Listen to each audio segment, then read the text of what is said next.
నెహెమ్యా గ్రంథం 1 అధ్యాయం 5 వచనం. ఎట్లనగా ఆకాశమందున్న దేవా యెహోవా, భయంకరుడైన గొప్ప దేవా, నిన్ను ప్రేమించి నీ ఆజ్ఞలను అనుసరించి నడుచుకుని వారిని కటాక్షించి వారితో నీ నిబంధన స్థిరపరచువాడా, నీ చెవియొగ్గి నీ నేత్రములు తెరిచి నీ సన్నిధి నీ దివారాత్రము నీ దాసులైన ఇశ్రాయేలు పక్షంగా నేను చేయి ప్రార్థన అంగీకరించుము. నీకు విరోధముగా పాపం చేసిన ఇశ్రాయేలు కుమారుల దోషమును నేను ఒప్పుకొనుచున్నాను. నేనును నా తండ్రి ఇంటి వారును పాపము చేసి ఉన్నాము. దేవుడు ఇట్టి మాటల ద్వారా మనతో మాట్లాడి సహాయించాడు. నెహెమ్యా చేసిన ప్రార్థన, ఆయన 7 సందర్భాల్లో 7 సార్లు ఆయన నా దేవా అని ప్రార్థన చేశాడు. నా దేవా అని చెప్పి ఏం చేశాడు? నెహెమ్యా ప్రార్థన చేశాడు. మనం చూసినట్లయితే మరి నెహెమ్యా గ్రంథం 1 అధ్యాయం 5 వచనంలో ఏం రాయబడిందంటే, ఎట్లనగా ఆకాశమందున్న దేవా యెహోవా, భయంకరుడు అయిన గొప్ప దేవా, నిన్ను ప్రేమించి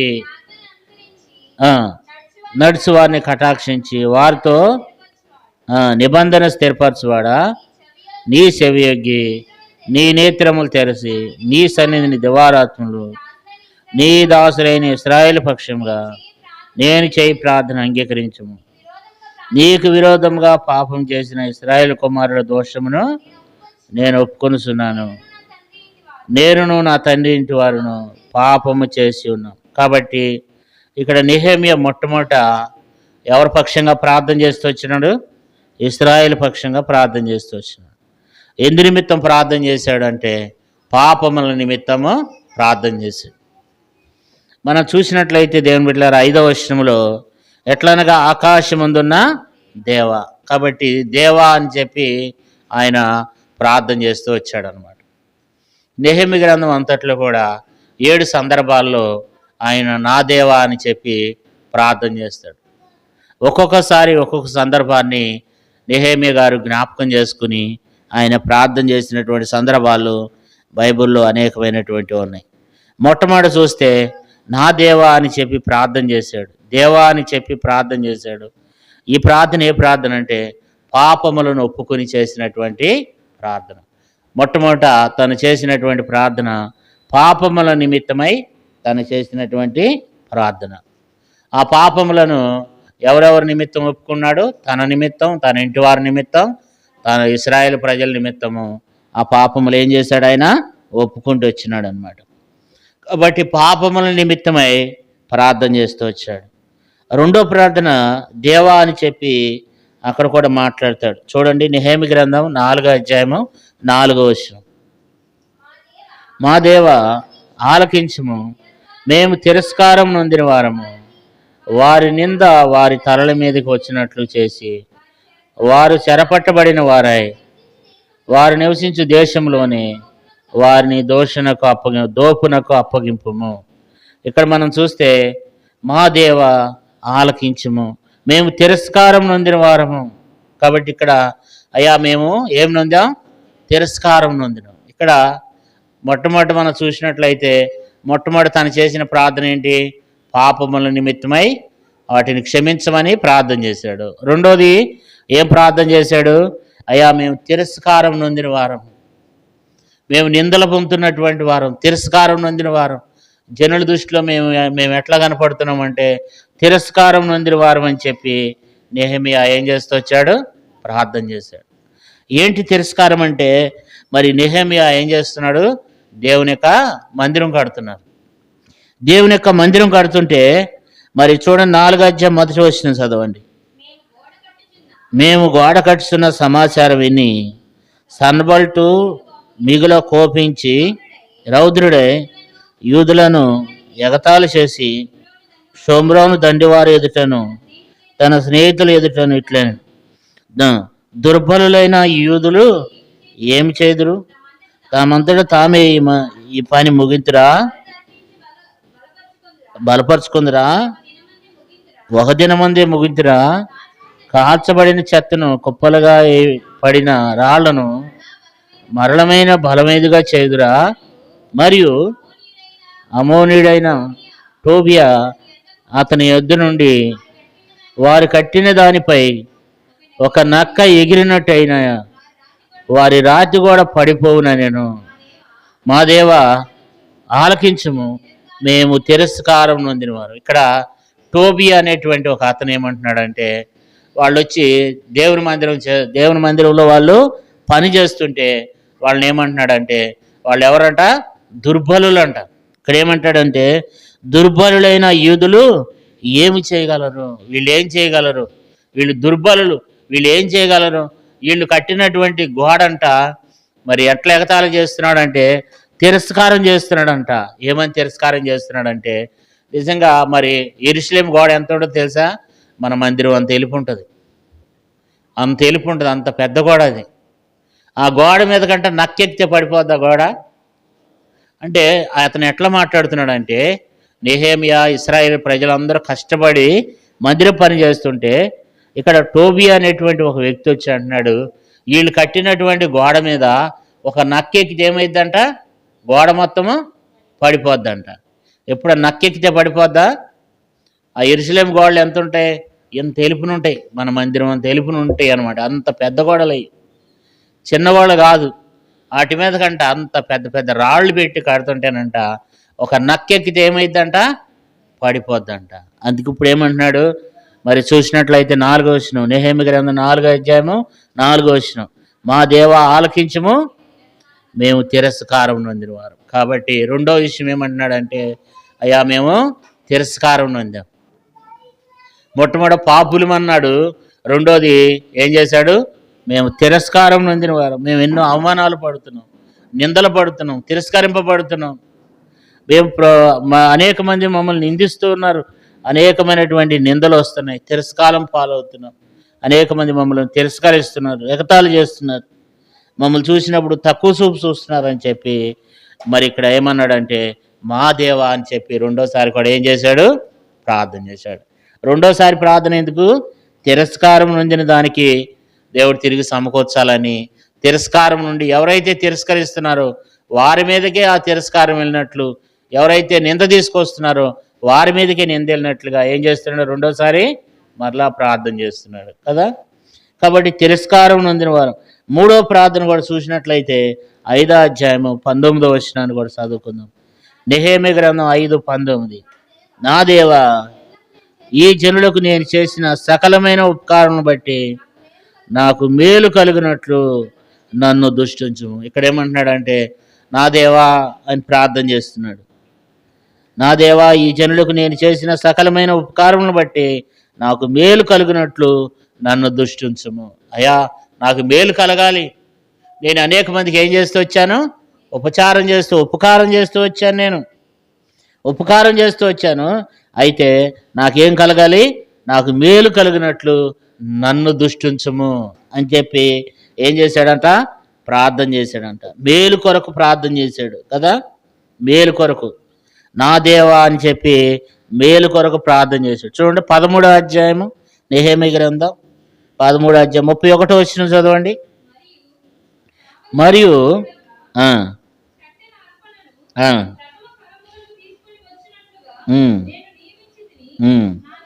నా దేవా మేలుకై నన్ను జ్ఞాపకం ఉంచుకును. కాబట్టి మూడో విషయం అంటున్నాడు, అయ్యా మేలు కొరకై నన్నేం చెయ్యి? జ్ఞాపకం ఉంచుకో. అయ్యా నేను చేసిన ఉపకారములకు నేనెంతో ప్రయాసపడి ప్రజలకు మందిరం కట్టిస్తూ వచ్చినాను, నేనెంతో ప్రయాసపడుతూ వచ్చినాను. అయితే నేను చేసిన ఉపకారములకై నన్ను మేలు కొరకై నన్నేం చేయి? దృష్టి ఉంచమని చెప్పి, మూడోది నన్ను దృష్టించమని చెప్పి ప్రార్థన చేస్తూ వచ్చాను. నన్ను దృష్టించయా, నా మీద నీ దృష్టి నిలుపమని ఏం చేశాడు? ప్రార్థన చేశాడు అనమాట. 4వ ప్రార్థన మనం చూస్తే 6వ అధ్యాయం 9వ వచనంలో, 6వ అధ్యాయం 9వ వచనం చదవమ్మా. నేను ఇటువంటి కార్యములను మేమెంత మాత్రము చేయవారం కాము, వీటిని నీ మనసులో నుండి నువ్వు కల్పించుకుంటువని అతని యొద్దకు నేను వర్తమానం పంపితిని. దేవా ఇప్పుడు నా చేతులను బలపరచుము. ఇక్కడ కూడా మనం చూసినట్లయితే ఇక్కడ కూడా చేతులను బలపరచమంటున్నాడు. అయా నన్ను బలపరచమంటున్నాడు. ఎందుకంటే ఇక్కడ ఏం జరుగుతుందనంటే, ఇక్కడ భయం పుట్టే పరిస్థితులు ఉన్నాయి. సన్బల్ టు టూబీ అనేటువంటి వాళ్ళు ఏం చేస్తున్నారు? పనిని పాడు చేస్తున్నారంట. ఏం చేస్తున్నారు చూడండి, 6వ అధ్యాయం 1వ వచనం. నేను ఇంకను గుమ్మములకు తలుపులను నిలపక ముందుగా సంపూర్ణంగా గోడను కట్టి ఉండగా సన్బల్ టు టోబియాను అరాబీయుడైన గేషామును మా శత్రువుల్లో మిగిలిన వారును విని సన్బల్ టు గేషాను నాకు ఏదో హాని చేయుటకు ఆలోచించి ఓనే మైదానం అందున్న గ్రామంలో ఒక దాని దగ్గర మనం కలుసుకుందాం రమ్మని నా యొక్క వర్ధమానం పంపిన. కాబట్టి అతన్ని నెహెమియాని ఏం చేయాలనుకుంటున్నాడు? సంపాలని చెప్పి, నెహెమియాకి కీడు చేయాలని చెప్పి ఏం చేస్తున్నాడంట? మనం ఇక్కడికి మాట్లాడుకుందాం రమ్మని చెప్పి ఏం చేస్తున్నారంట? వర్తమానం పంపుతున్నారంట. 4 వచ్చిన చూడండి, 6వ అధ్యాయం 4. వారాలుగున 4 మార్లు నా యొద్దకు వర్తమానం పంపగా. కాబట్టి ఇక్కడ మనం చూసినట్లయితే మరి అక్కడ తనని ఎంతో పనిని పాడు చేయటానికి, దేవుని మందిరం కట్టడానికి పని చేస్తుండగా పనిని పాడు చేయటానికి ఎన్నో రకాలైనటువంటి ఆటంకములు కలగజేస్తున్న సందర్భంలో మరి 9వ వచనంలో 6వ అధ్యాయం 9వ వచనంలో, దేవా ఇప్పుడు నా చేతులను బలపరుచు, అయ్యా నన్ను బలపరచమని చెప్పి ఏం చేస్తూ వస్తున్నాడు? ఇప్పుడు ప్రార్థన చేస్తున్నాడు. కాబట్టి ఇప్పుడు 4 ప్రార్థనలు కూడా మరి నెహెమ్యా గ్రంథం 1వ అధ్యాయం 5-6 వచనంలో నా దేవా అని చెప్పి పాపముల నిమిత్తమై ప్రార్థన చేశాడు. రెండోది నెహెమ్యా గ్రంథం 4వ అధ్యాయం 4వ వచనంలో తిరస్కారం నొంది ఉన్నామని చెప్పి ప్రార్థన చేశాడు. తర్వాత 3వ ప్రార్థన నెహెమ్యా గ్రంథం 5వ అధ్యాయం 19వ వచనంలో నన్ను దృష్టించమని ప్రార్థన చేశాడు. 4వ ప్రార్థన చేతులను ఏం చేయమంటున్నాడు? బలపరచమంటున్నాడు. అయ్యా నా చేతులను బలపరచండి అని చెప్పి నెహెమ్యా ఏం చేస్తున్నాడంట? ప్రార్థన చేస్తున్నాడు. అంతేకాదు చూడండి, మనం 5వ ప్రార్థన కూడా మనం చూసినట్లయితే ఇక్కడ కూడా నా దేవా అని చెప్పి ప్రార్థన చేస్తున్నాడు. 6వ అధ్యాయం 14వ వచనం, నా దేవా వారి క్రియలను బట్టి టోబియా సన్బల్ టును నన్ను భయపెట్టవలనని కనిపెట్టి ఉన్న ప్రవర్తలను నోబద్యాను ప్రవర్తిని జ్ఞాపకము చేసుకును. ఇక్కడ అంటున్నాడు, అయ్యా జ్ఞాపకము చేసుకో అంటున్నాడు. అంటే తను ఏమంటున్నాడంటే వారి పరిస్థితులను బట్టి ఇక్కడ కూడా ఎందుకు జ్ఞాపకం చేసుకోమంటున్నాడంటే నెహెమియాని ఏం చేస్తున్నారంట? బెదిరిస్తున్నారంట. నెహెమియా దేవుని మందిరం చేస్తుంటే, దేవుని మందిరంలో పని చేస్తుంటే నెహెమియాని ఏం చేస్తున్నారు? 13వ వచనంలో, ఇందువలన నాకు భయం పుట్టగా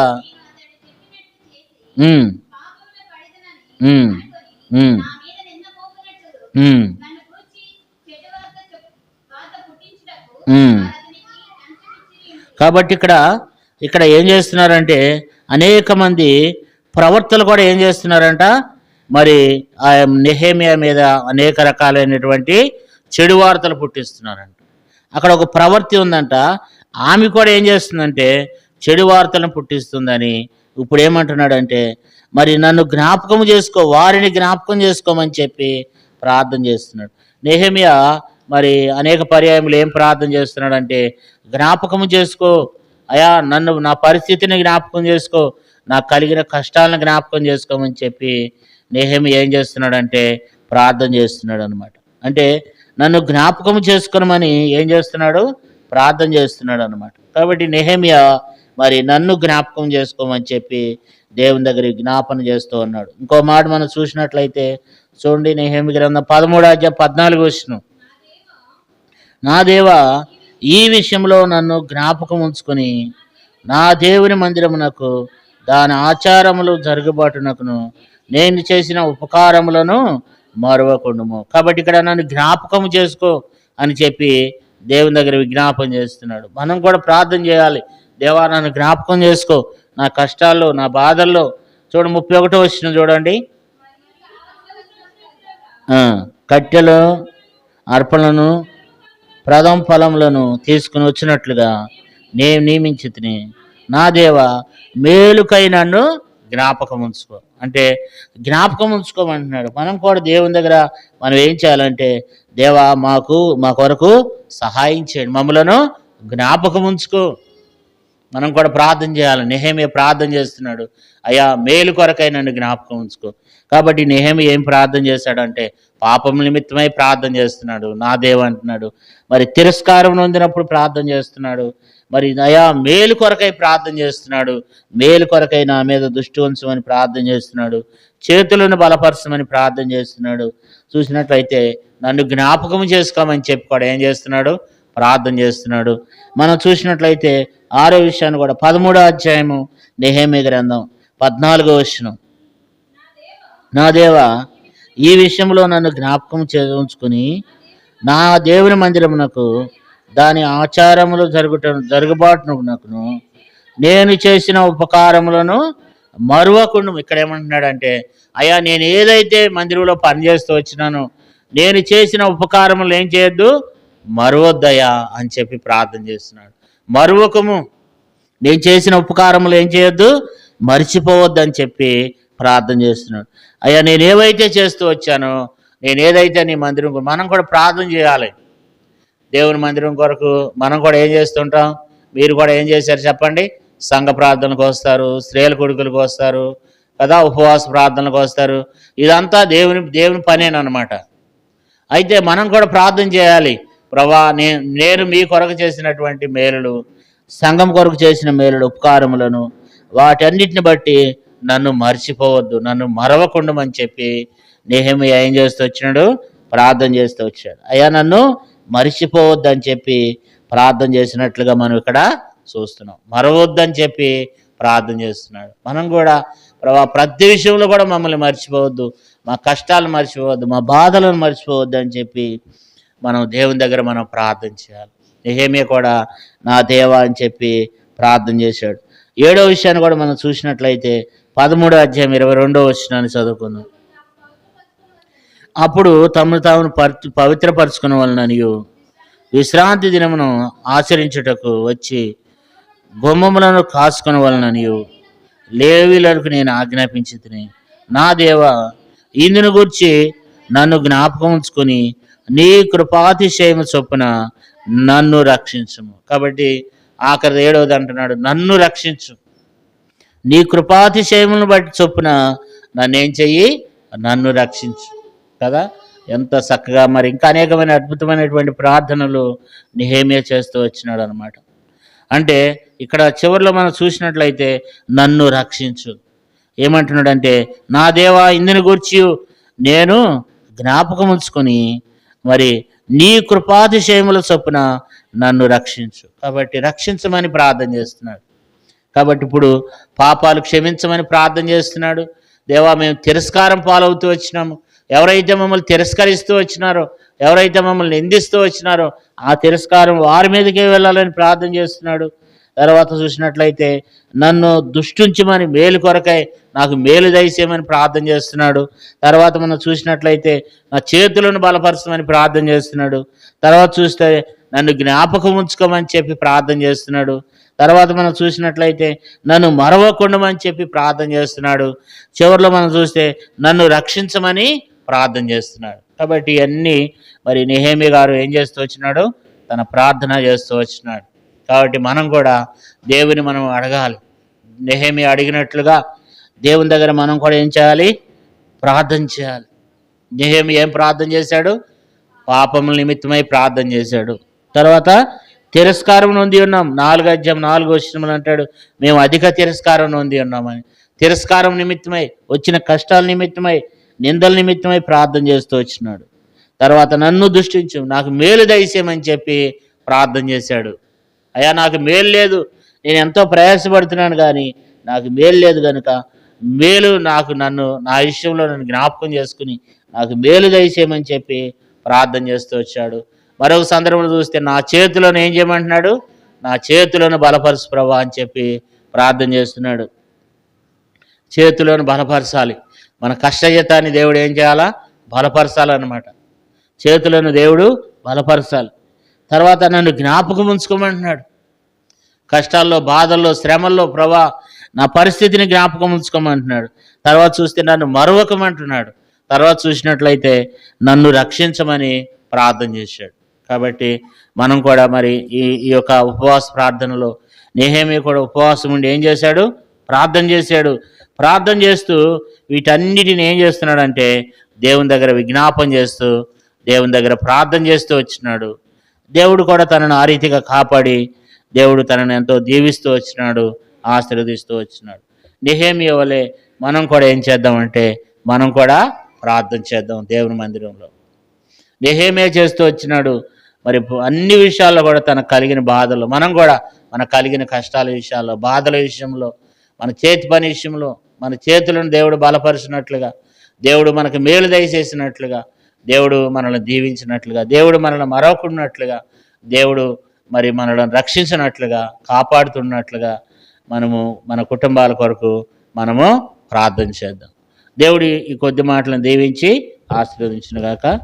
మరి మనం ఇవన్నీ మనం చెప్పలేము, కానీ కొన్ని విషయాలు మాత్రం మన జ్ఞాపకం ఉన్నాయి. మనం దేవుని దగ్గర మనం ప్రార్థన చేద్దాం. ప్రభా, నెహెమీయా ఉపవాసం ఉండి ప్రార్థన చేస్తూ వచ్చాడు. నెహెమీయా ఏం చేస్తూ వచ్చినాడు? ఉపవాసం ఉండి మొరపెడుతూ వచ్చినాడు.